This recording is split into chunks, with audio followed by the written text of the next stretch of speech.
And on that note, hi everybody. Welcome to our Bluebeard deep dive. Could we all introduce ourselves? And Nicole, let's start with you. Hi, I am Nicole Cowan. I am the assistant librarian of the Omaha Symphony. Serena. Hi, my name is Serena Royton, and I'm the assistant conductor of the Omaha Symphony. And Matt. I'm Matt Fuerst. I'm a composer and I write the program notes for the Omaha Symphony. We got to get you a title, Matt, the assistant something. And then that way it's just like uniform across the board.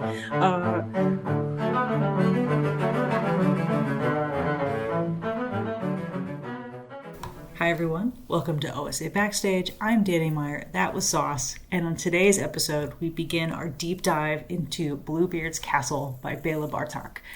Guys, we have so much fun stuff coming out over the next week and a half that is all Bluebeard related, and I think you will understand exactly why the moment this episode starts.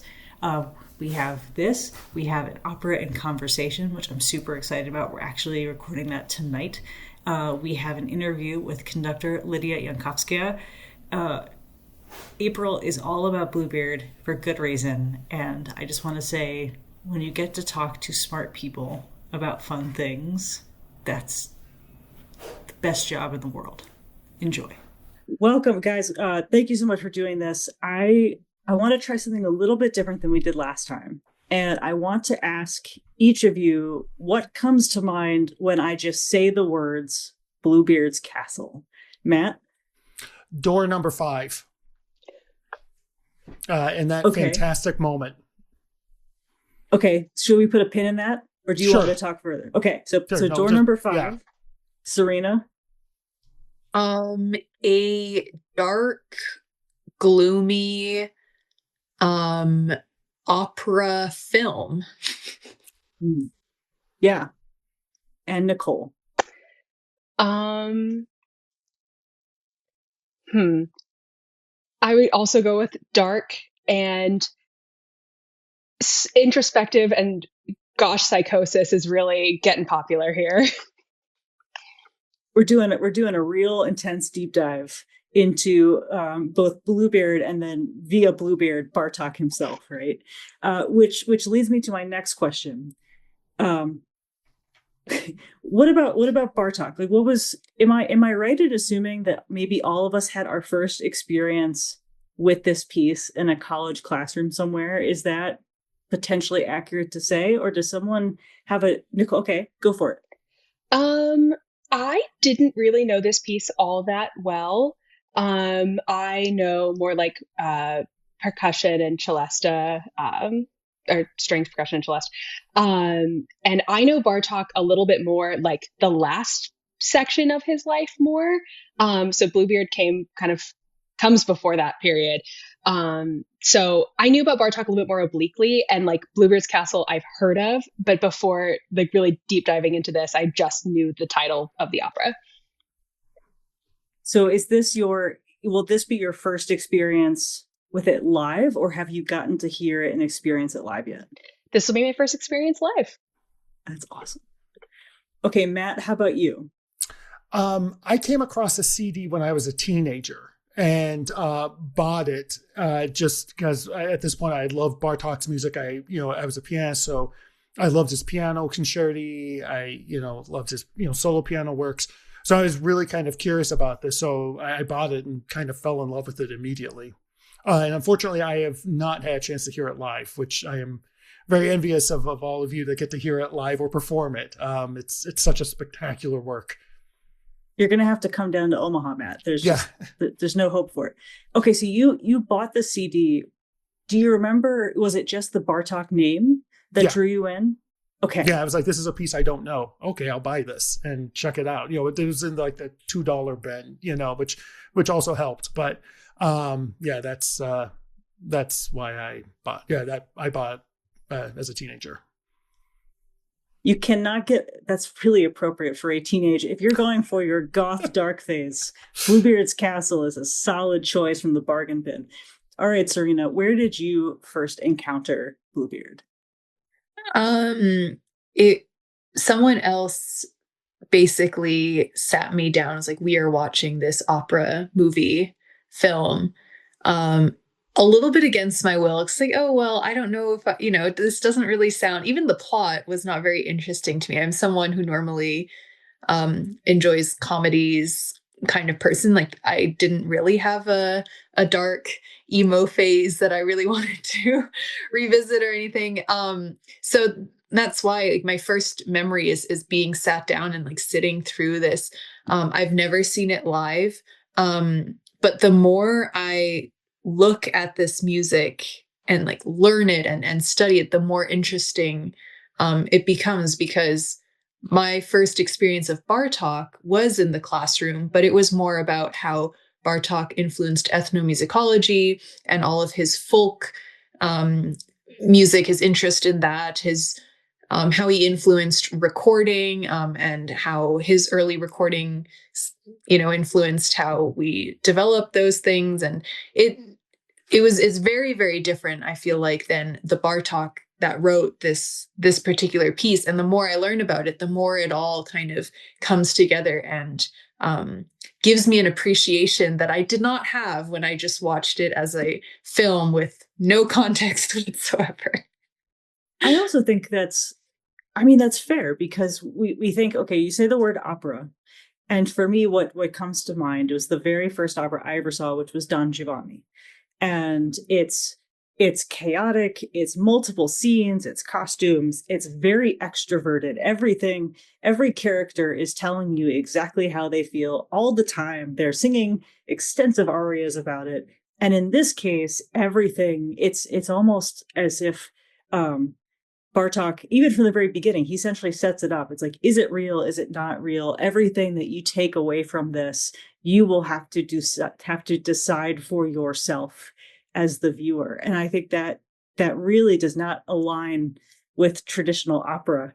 And it's a really cool experiment. So Nicole, going back to you for like when you said you knew a different aspect of Bartók, can you talk about kind of what Serena was saying, but like how you knew Bartók as a composer and then going into this direction? Sure. So I did a project at the end of my master's degree where I put together a like full case of Bartók paraphernalia, for lack of a better word, of what we had at Indiana University, really centering on Bartók's life in America. So the last about 4-ish years of his life, which 1941 to 1945. And you really focusing on, because he did visit Indiana briefly. And like, that was a really cool deep dive. I knew truly nothing about Bartók before this. And my practicum teacher was like, hey, like, let's work with the musicology department. There's an event that they're putting on for Bartók, especially centered around his work with folk music. Like, can you put together a case with Indiana stuff about Bartók? And so then I was like, okay, start from the beginning, figure out who this guy is. We had a lot of really cool things. I ended up through the project finding like old newspaper clippings of like a symposium, or not symposium, but like a lecture that he did at Indiana in like 1943. Don't quote me on that year, but I'm pretty close. I also wrote an article on it. I'm pretty proud of that whole project. But what I knew about him was a lot of, by the end of his life, or I guess throughout his life, he was a very quiet, reserved man who was sick all the time. He ended up passing away from what they now know as leukemia. But he struggled with health issues his whole life. It got a lot worse once he moved to the US. But he was this very quiet, reserved man, except like kind of the more public persona of him. But like, he was also a very spicy guy. There is a piece of, I guess, an advertisement that he has pulled out of a magazine or something.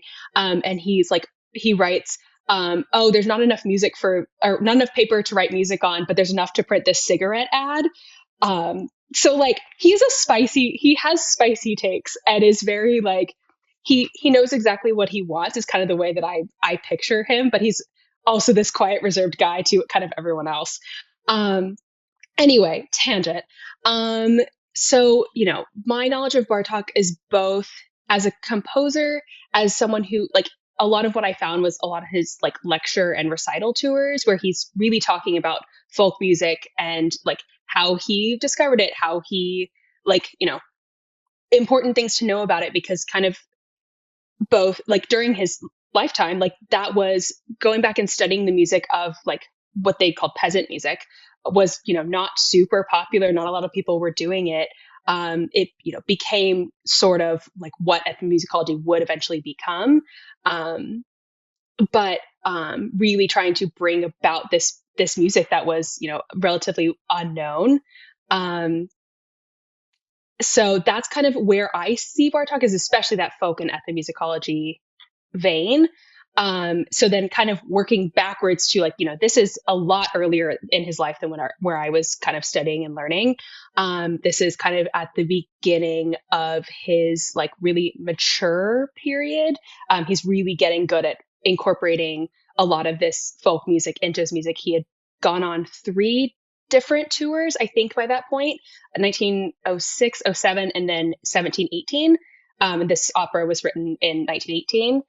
So like really he's starting to get into that both folk music, like he's been writing with using folk music and folk melodies for a good long while, but then also really moving towards that kind of expressionist phase and pushing a little bit towards atonality, but through folk music, which is, I think, is a really interesting angle that, going back to this period and then knowing kind of what he would go on to make was a fun kind of bridging gap. That's interesting. So because you knew better what he was going to become, looking at earlier works is like seeing the seedlings that are going to become future Bartók. And then Matt, you kind of have the exact opposite experience where you're as a pianist, like what period of Bartók would you say you were most familiar with before you found Bluebeard's Castle? Oh, Matt, your audio's... Oh, sorry. Can you hear me now? Yes. Sorry. Maybe I shouldn't mute myself. Probably the music from the mid 1920s, late 1920s on. So everything from, the piano sonata out of doors suite, the 3 piano concerti, the late quartets, concerto orchestra, those pieces I knew really, really well. And what Nicole talked about with Bluebeard's Castle, I kind of have the same experience. It's really fascinating going through the score and just kind of seeing what he's doing now, but also being able to see what he, there's the seeds, like she said, of what he will do later on in his career as well. So would any of you say that you were familiar with Bartók, his work before this point in his life? Okay, interesting. So because this was especially fascinating because he was simultaneously, like, he was trying to win competitions with this one. And so there's a feeling of putting quite a lot of heart and passion into a project that would ultimately become his one and only opera. And so I wonder if we could, knowing later Bartók, does this feel like, how to phrase this? Does this feel like something that once he had it out of his system, he was therefore free to move on to other styles of projects? Or do you feel like this was just what he needed to do at the time? I want to go back and talk about the setup for this opera a little bit, but I mean, from what I kind of understand about Bartók, he had a lot of different passions that all, like, at certain times of his life became more important or less important. So he was a pianist, he was a performer. At times he was quite successful in that, and at other times he was not finding a lot of success in that. He was at times, really prolific as a composer, and then at other times really prolific as, really trying to study folk music. I think from what I understand, folk music kind of was his, like, really his passion, but it didn't always, like, just the time in which he was living was incredibly turbulent. He's living through both world wars. And there are times where I remember seeing research about, like, he had a tour planned and then it had to be canceled because either the Hungarian government wasn't sponsoring it, or what was, what we'd know. And other times, there was active conflict happening, so he wasn't able to go travel, or he got sick. So like, it seems like he wanted really to study and understand folk music. He was constantly working on trying to form like compendiums and like go back and like have a database. Obviously this is before databases, but still trying to work on this stuff, and money, all these just like conflicting things. So I the way that I see it is it kind of just depended on his circumstances where he was, pushing forward and where he was pulling back on his different interests. But folk music was always the thing that he was trying to work on. Matt, does that feel? I think so. Yeah. I'm still kind of thinking about your question. I think, I don't know, to me, what I found really kind of fascinating, and I don't know if this actually answers your question or not, but as Nicole was sort of saying, you can start to see in this piece, the combination of the use of like pentatonic scales they found in the folk music, along with some of the more asymmetric meters that he found in some of the dance music from these villages that were very different from what Liszt considered to be Hungarian folk music. Simultaneous to that, you do see, like Nicole was saying, the incorporation of more 20th century harmonic, ideas and things like this. I think what's interesting about this piece to me is you can also see a heavy influence of two composers that meant a lot to him early on in his life, Strauss and Debussy, or at least I think one can.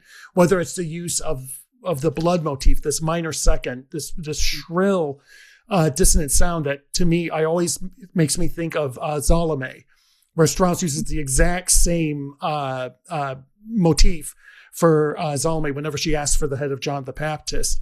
And similarly, Debussy, whether it's some of the harmonic things that he does, the use of the pentatonic scale, or even the opera itself, the kind of similarities with the symbolist world of Pelléas and Melisande, Debussy's only opera. I think there's also kind of similarities there that I think you simultaneously, it almost seems like this middle period where you can see where he's coming from, see where he's about to go to, even the arch form that this opera has. We see later on in the fifth string quartet, the second piano concerto, the concerto for orchestra. So it's to me, it's a really fascinating work that is, again, I'm not sure if I'm answering the question here, but I was kind of thinking about what you were asking. I don't know if it necessarily moves away from anything, but you can really see almost like a bridge getting into the next stage of his development. I don't know if that answered. I think that's great. I honestly, as I was asking it, I was like, I don't think this is going to make any sense in the English language. But yeah, so that makes sense to me that it functions as a bridge between the origins of his work and then what would become of his work. Serena, as you're studying the score and you're looking everything over,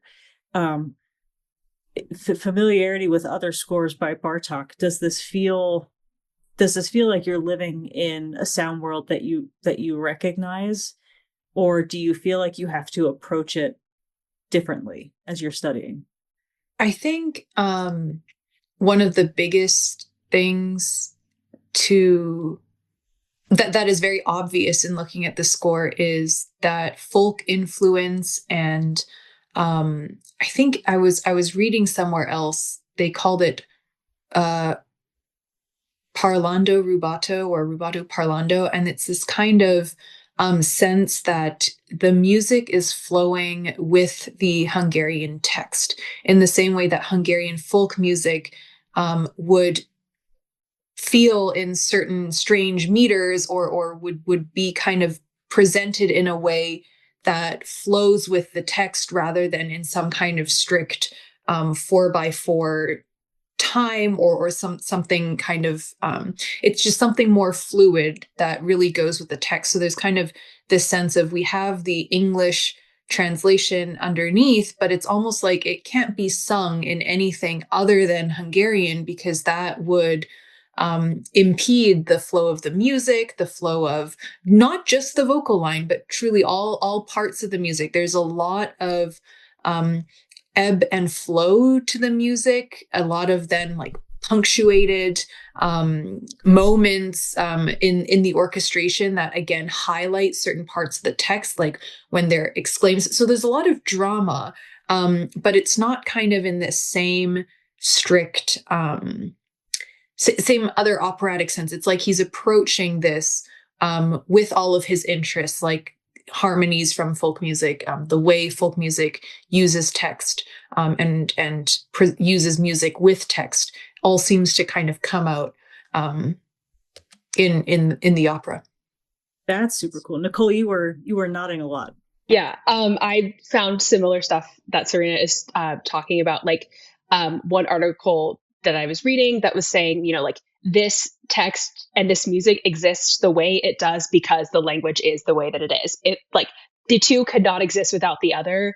And it's a really highly like stylized and specific sound in both in a very small scale form and a very large scale form.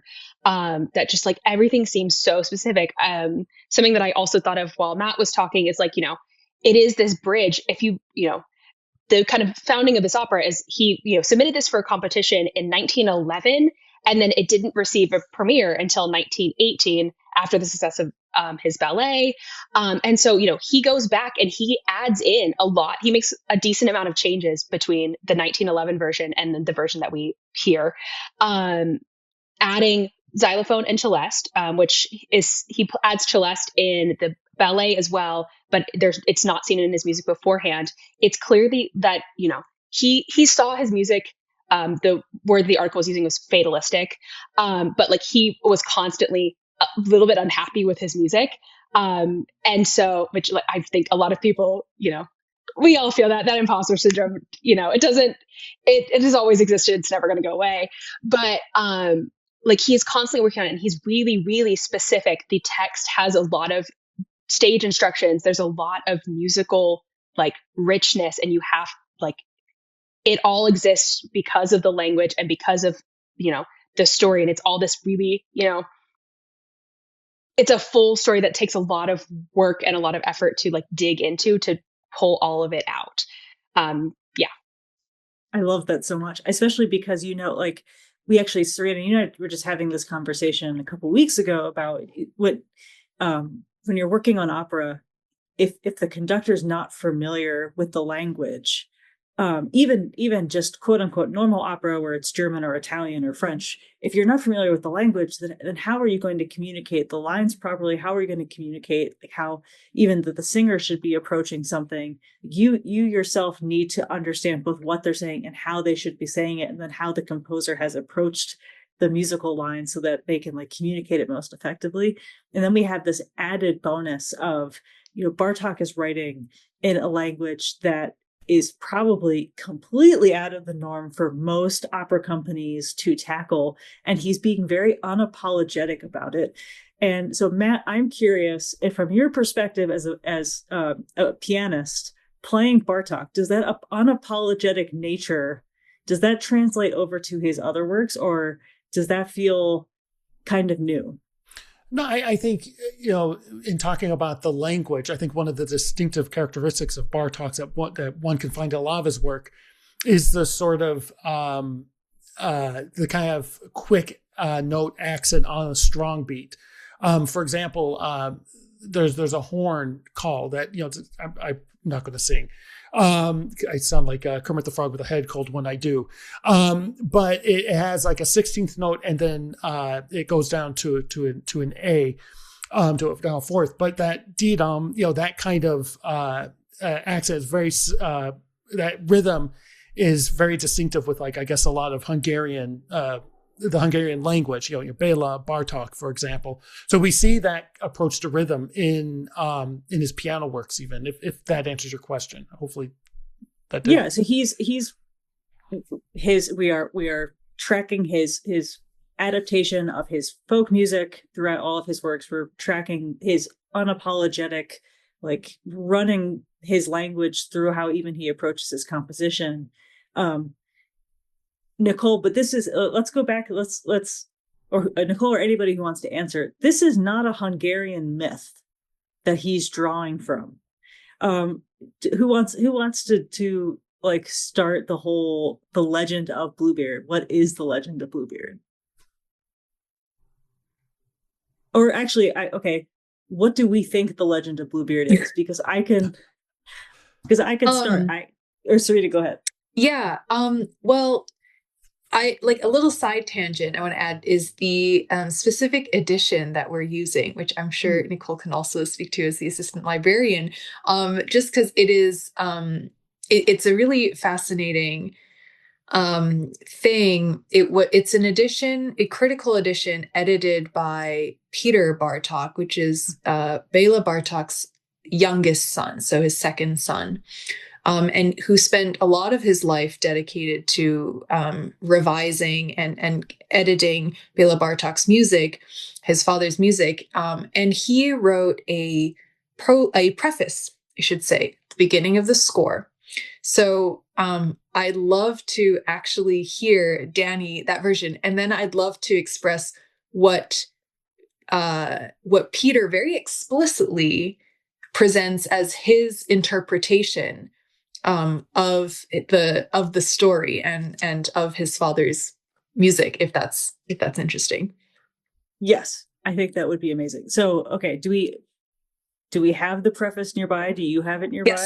Yes. Okay. So I'll start off with what I know to be the legend of Bluebeard is a very unfortunate story that comes out of France. It's actually a contemporary of Joan of Arc, who fought with her actually during her campaigns, also was apparently a murderer of women and children.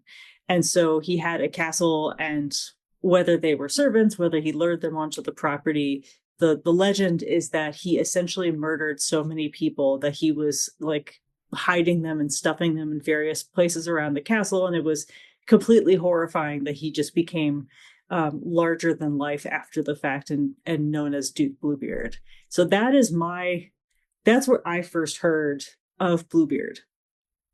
So then we have the libretto of the opera, which is essentially, it starts with a bard who will kind of set up the scene, which we can talk about as well. But it only it presents the entire story as a dialogue between two characters, Judith, his fourth wife at that point, and the Duke Bluebeard. And they essentially are entering Duke Bluebeard's castle, and there are 7 doors. And as they go on, Judith is asking Bluebeard to open each one of those doors. After every single one, she wants to keep going.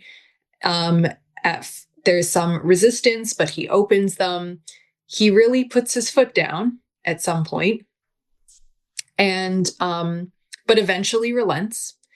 The very end, at the very last door, she sees what seems like the previous 3 wives come out. We don't really know if they're in a ghost form. We don't know if it's the remains that she sees. And then at the very end, she follows those wives, or she goes behind the door. So it's all kind of vague enough that you're not really sure what's real and what's not. And the bard presents that at the very beginning with how he presents it to the audience, saying, you should consider if this is real or not. But I loved just the very first line even that Peter wrote in the preface about the story, which is, it is tempting, but would be a mistake to treat this opera as one about the legendary wicked man who killed his wives. Except for the title and framework, resemblance to the legendary figure ends. So he's quite convinced that it's just a framework for something else. He says, the clue to the story's symbolic nature is given in the bard's prologue, an essential element in the opera giving us the hint that we should look for the meaning of the story, rather than what is on the stage in front of us. We should examine the stage within us in our own lives. So I think he's quite explicit in saying it is a representation of something internal. Love to hear what you guys, your thoughts on all that. But it's quite interesting, and that it comes from this fairy tale. We go from gruesome, like this guy definitely murdered people, to how do we turn this into a story with symbolism, what each door represents, what that means, different internal struggles, and then how Bartók might be representing that in his music as well. Yeah, that's a very he's like, this is what it's about, and I think that's so fascinating. I did find a book, and I didn't read all of it, but that was tracing the Bluebeard myth all the way from the beginning to post this opera. And so it starts out as this guy definitely murders his wives. And in at least the original version that was written by Charles Perrault, the wife that we're centered around, her name is Anne. She escapes. Her family comes and basically rescues her and kills Bluebeard. And she escapes. I also saw some reading that Melisande is the escaped, one of Bluebeard's escaped wives, which is another interesting thing. But so we see this, this story where it's definitely murder, to eventually, it gets really popular in Victorian times. It gets translated to English in 1729. And so they really get very interested in it. It also at times takes on a discussion of gender or sex, and how the different viewing of how a woman is maybe entering into the domain of man, and she wants to, discover and learn everything about him. And some people say once she learns everything, then she's uninterested, and that's a problem. Some people are she wants him to bear his entire soul to her. And that's very important, but that's also very scary. Let's see. I'm just trying to make sure there's any other ones that I wanted to point out. Let's see. I think it's really interesting that this opera, it goes from, the story that Perrault publishes is, there's a lot of characters going on. It's mostly these two, and it's mostly the wife who's going through this. Bluebeard is barely all that mentioned, versus in this, it is a tete-a-tete between two characters. There's, the prologue that's interesting, or that's another outside figure, but otherwise it is just the two people, and happening on stage is just a tour de force of just two singers. So that's fascinating to me. And it's absolutely saying, I agree with Peter in the sense of it's not the same. It's taking an idea, a story, a folk story, and then incorporating it into, a piece of music, which I think that's Bartók's biggest skill, is taking folk music that he's learned and incorporating it into classical music. Yeah. Matt, how about you? So you're a teenager, you're a goth teen, you've picked up your bargain bin Bluebeard, you're turning it on for the first time. Was this your first encounter with the Bluebeard myth along with the piece? Yeah, I didn't know anything about the Bluebeard myth. And in fact, I have to admit that I, until really doing more background look at this, I didn't actually realize that there was a real person. So that was something that was I found very, very interesting. And it is going back to what Peter Bartók talks about. In some of the books I've been reading with this as well, I find interesting reading a variety of different people's, like what Nicole was saying, interpretations of, what does Bluebeard represent? What does, Judith represent?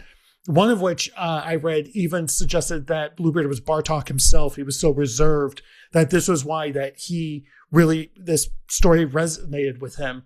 Apparently, the person that wrote the libretto originally wrote it for Kodály, Bartók's close friend and the person that Bartók went out to do his ethnomusicological work with.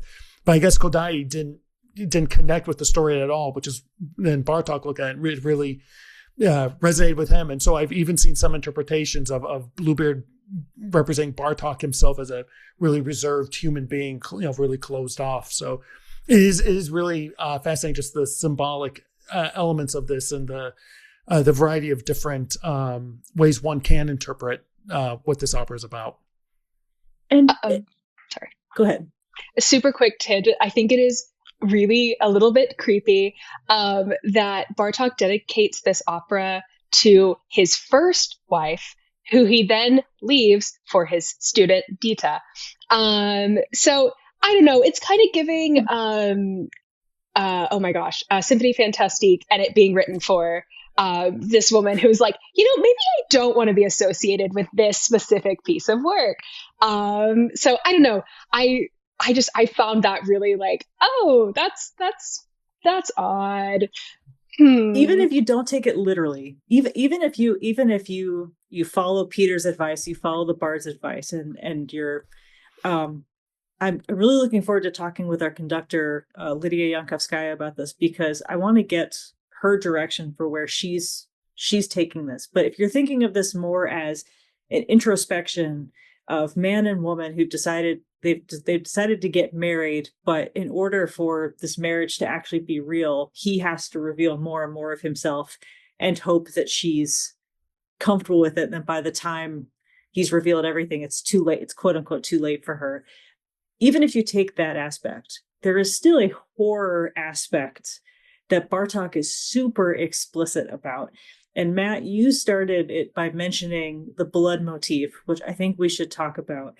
And even there are moments of supreme beauty and just like overwhelming, like gorgeousness. Door number 5 being, I think, my chief example of that. And even that is ruined by this spectral, horrifying, blood-covered, expressly blood-covered thing that Bartók puts throughout. Can you talk a little bit about the blood motif? Yeah, it's again, one of the great things about this motif is it's so easy to pick up on. Can you hear me okay? Or okay. It's so easy to pick up on. Again, it'll always be in the upper winds or the upper instruments. It'll be extremely shrill. It'll with the potential, especially if someone's not accustomed to some 20th century music, it could make the hair on your hair stand up. It really truly is horrifying. And it appears in virtually every door except the 6th. I don't think it appears in the 6th, the Lake of Tears. But instead what Bartók does is have this really eerie kind of gesture that to me sounds like ripples. I think even foreshadows a bit of the night music that he'll write later on, where his night music is not like Chopin's nocturnes, but more, the critters of the night and things like that. Not like Dracula, but I mean, crickets and the like. Yeah. I think Dracula has a really good place in Bluebeard's castle, and I'm not going to discount him. So carry on. But it's in most of these cases, with the exception of like the first door, it immediately hits you. Like it is there. You get little hints of it as Judith is kind of trying to feel her way around this darkened castle. She says something along the lines of like the walls are crying, but you hear the blood motif, which is him telling you what she's actually feeling, which is one of my favorite moments. It's just such a horrifying and grotesque musical moment, and just within the story. But when she opens that first door and sees the torture chamber, you really the listener will get that front and center. And it's almost nonstop. So, yeah, as you said, with each door that kind of opens, it can start off very beautiful, and then you start to see it again. I think it's door number 4, the garden. It's some of the most beautiful music in the opera, but then when she notices the blood on the flowers, that comes back again, and it just every one of these doors just eventually gets twisted, whether it's that one or just the door number 5, which to me is just one of the most magnificent moments in all music. It just is overwhelming in its power and brightness, and even then with the clouds, you start to get a little bit of that as well. So yeah, I think it's so fascinating, and maybe we'll get to this in a second, but like how it tries to change as Bluebeard tries to kind of recontextualize the motif as like, oh, it's the sun, it's beautiful, and like, but now Judith knows the truth, or at least knows part of the truth, that like no matter what, like she's starting to see the horror, she's starting to feel the horror. I think it's so well done, of like he is showing off at door 5 the grand beautiful castle, and the music is so stately and a fanfare, and then it like multiple times cuts back to Judith singing completely by herself just this same line that I'm now forgetting. Oh, your domain is endless. And it's like this, but it's not in awe. It's absolutely in sheer terror as she realizes, like she's starting to realize, oh God, even these things that are so beautiful are also tainted by the blood. And that music is just, that absolute ringing is just there the whole time. Okay, so I want to talk about this. I agree that juxtaposition is one of the most stunning things in the entire opera, especially the almost the flatness of her voice. This just very small, when she's been so powerful throughout, she's been just as powerful as Bluebeard. I am so curious about what we feel about Judith, because a lot of his direction is Bluebeard tries to stop her, or he says no, and she's coaxing, persuading, forcing, yelling. Like she at every point, I think there's only like 1 or 2 doors where he's like, oh yeah, open this one. Like I think door number 5, he's like, she's gonna love this, like open this door. Everything else he's like, please don't make me, don't ask me to. How do we feel about Judith then in this context of she's terrified? You could argue that she has done this to herself. It's so funny, actually, that moment at door number 5, the way I've always interpreted it is actually more of just the in awe. To me, I didn't hear the terror yet. I feel like that happens as she starts to make the realization of who Bluebeard is at door 6. So it's interesting. My interpretation of it was more just from the awe. But yeah, I find now it's making me rethink that. But I think that's one of the beautiful thing about this opera too, though, is that I think it answers kind of like with Judith and who she is and stuff. I think it all is dependent on how you interpret everything else, which makes this just endlessly fascinating, I think. Yeah, I'm definitely swayed by the Jesse Norman version, which I was so sad when I first was starting to look into watching the opera, because I really just wanted to get a kind of full scale view of it.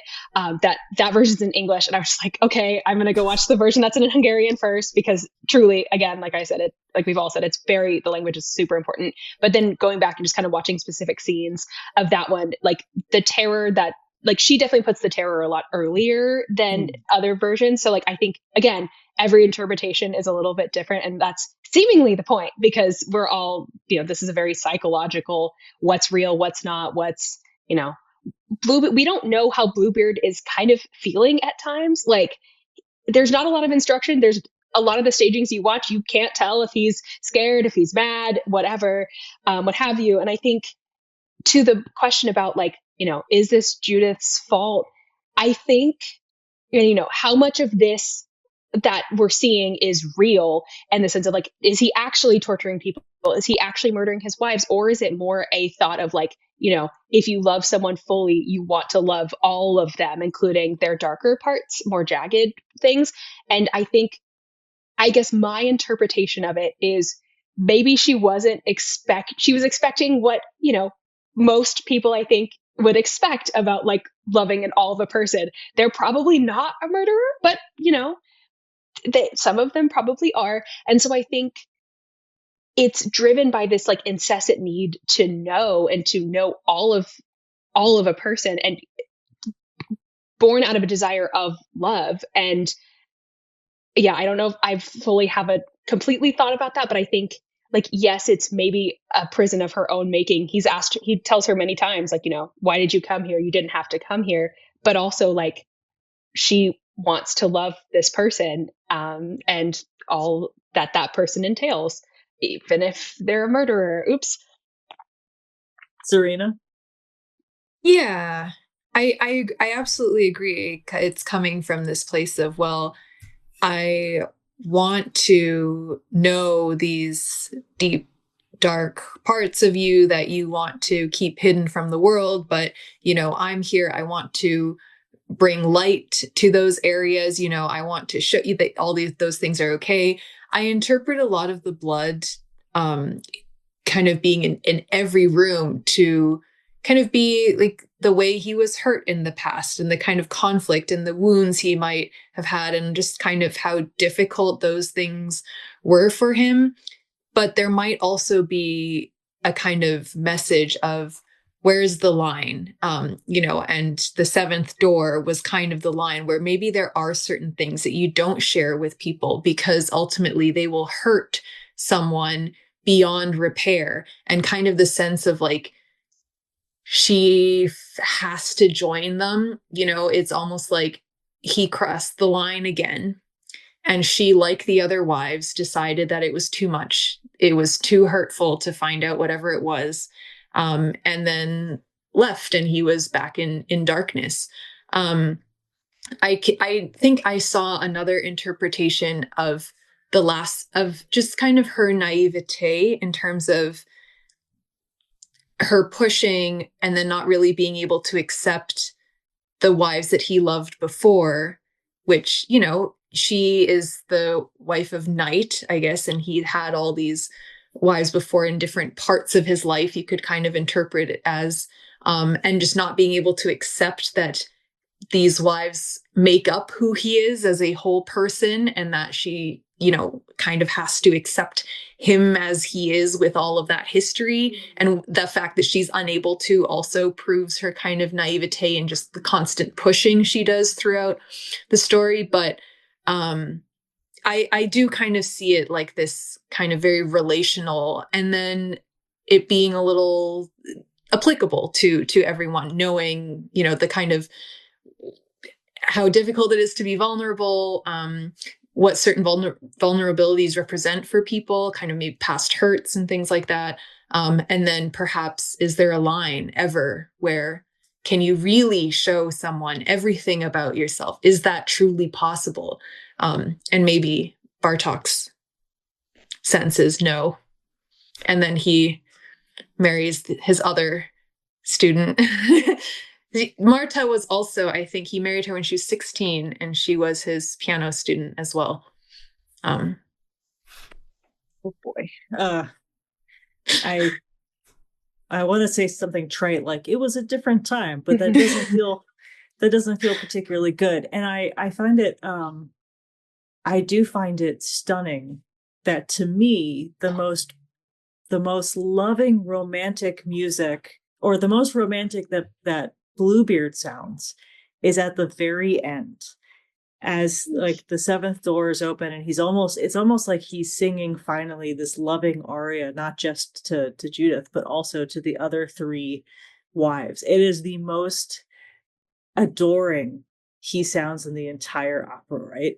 And she in turn is just sounding more and more broken and just going away. And I don't think we're spoiling anything. I think it feels important to know that the opera does end gloriously silent.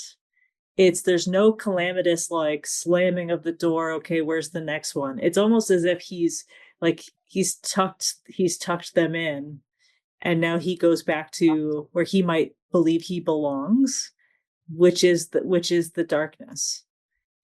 Yeah, it's so fascinating watching this opera. And like, I came to this thought, and then I was reading an article and that echoed the same thing. I was like, great, I was on perfectly the right track of like how you watch them like start at different parts. So Bartók is completely reserved and like quiet and down, and she is, like she's so steadfast. She's so strong. She's like, I love you. I love you. I want to dry the castle walls with my hair, like, which is the English translation. But like, she's so much up here. And as the opera goes on, they basically just cross.